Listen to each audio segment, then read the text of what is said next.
Hello everyone, Jolene here from Bookworm Adventure Girl. Welcome back and welcome to the Mondays with Margaret series. You will see that I've kind of turned and now you get to look at my messy kitchen. We had some company last night, which was a lot of fun, and so I'm still cleaning up from that, but I thought this might be better than a blank wall. And eventually, one day I will do these videos in my actual library with books around me, which will be exciting. So we are currently getting back on track this week, and we will be talking about Atwood's short fiction collection called Bottle.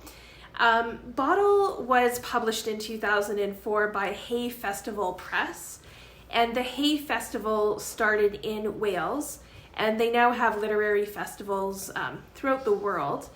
They publish a series of collectible short stories like this by contemporary writers.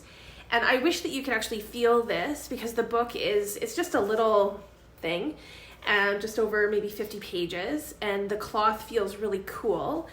And there's a front piece that has a drawing by Atwood that I think is inspired by the pieces Bottle and especially Bottle 2. The series from Hay Festival Press has several collections like this so far, and they are all different colors, and I can leave a link to the series in the description so you can see them.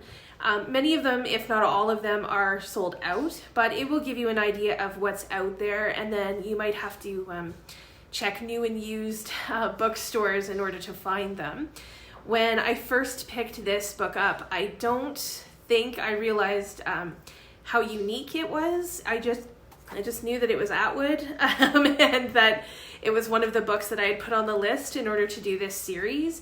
So I was able to get it from Stephen Temple Books in Welland, close to where I used to live in Ontario.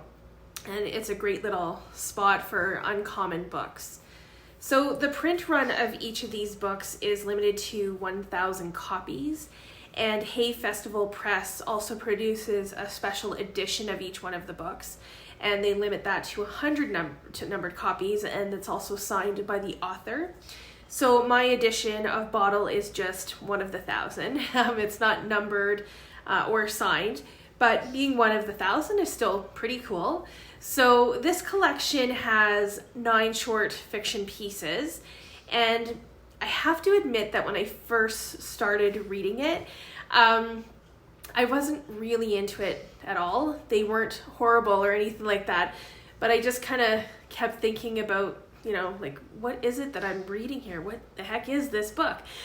So thankfully for me, the last 4 pieces in the collection were my favorite, and they kind of saved the collection for me. So the piece called Post-Colonial is so relevant. Atwood reflects on what was before, what has happened since settlers arrived, and then asks the question, where are we going in terms of welcoming immigrants and refugees, and how we are treating them. So I'll read about 2 paragraphs so that you can have an idea of what this was about. And this begins on page 37.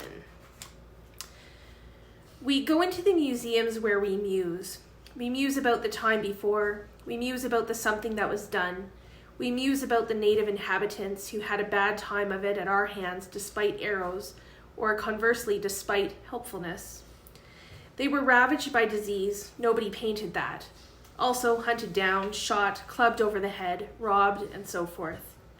We muse about these things and we feel terrible. We did that, we think, to them. We say the word them, believing we know what we mean by it. We say the word we, even though we were not born at the time, even though our parents were not born, even though the ancestors of our ancestors may have come from somewhere else entirely. Some place with dubious hats, and with a flag quite different from the one that was wafted ashore here on the wind, on the ill wind that, we also mused, has blown us quite a lot of good. We eat well, the lights go on most of the time, the roofs on the whole do not leak, the wheels turn round. As for them, our capital cities have names made from their names, and so do our brands of beer, and some but not all of the items we fob off on tourists. We make free with the word authentic. We were enamored of hyphens as well, our word, their word, joined at the hip. Sometimes they turn up in our museums without hats, in their colorful clothing from before, singing authentic songs, pretending to be themselves. It's a paying job, but at moments from time to time, at dusk perhaps, when the moths and the night-blooming flowers come out, our hands smell of blood. Just the odd whiff, we did that to them.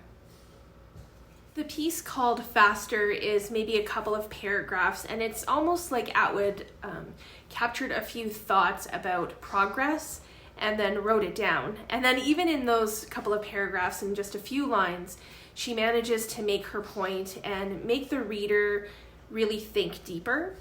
Nightingale was another favorite of mine. It has themes of death and grief, and Atwood uses the Greek mythological figure of Princess Procne, who shows up in a dream. And if you know a little bit about this princess, then you know that she turns into a bird. She turns into a swallow.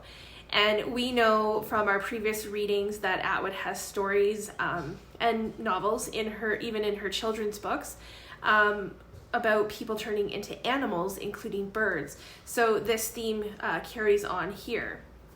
And then the collection is bookended by pieces called Bottle at the beginning and Bottle 2 at the end. And I especially liked Bottle 2. I enjoyed the descriptions and imagery used. So I will give you an example, and this starts on page 51. Bring your ear down closer. Put your hand over the other ear. Think of seashells. There. Now you can hear me. It must be a surprise for you, the discovery that there's a voice inside this bottle. You thought you were buying a curio, which is what most people would call a round-bodied glass object, ornate, dusty, out of date, filled with layers of colored sand, purple, pink, orange, green, beige, a sort of ornament, a sort of souvenir from a place you haven't, in fact, even visited. Then you saw the sand moving in a bottle with the cork in. At first you thought it might be an earthquake, a small one, the kind that rattles teacups. But no, you watched closely. You were not mistaken. Yes, there was a rippling, a shivering, a wavelet of purple sand. Some sort of insect life, perhaps. You took out the cork.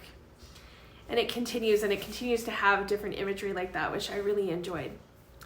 So this was a much quicker read than most of Atwood's books, and it's a neat collector's piece. I think that if someone were new to reading Atwood, then this might not be the best place to start. I think that this particular collection is probably more appreciated by someone who is an Atwood fan, or at least has read a bit of Atwood's work in the past. I will leave links to the Hay Festival below, and they do have some online events coming up, so if you're interested in something like that, it might be worth checking out.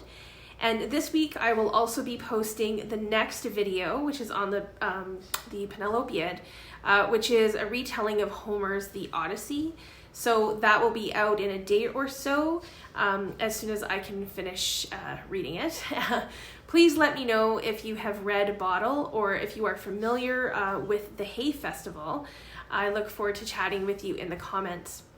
I hope you enjoy the rest of your day, and don't forget to make every day an adventure.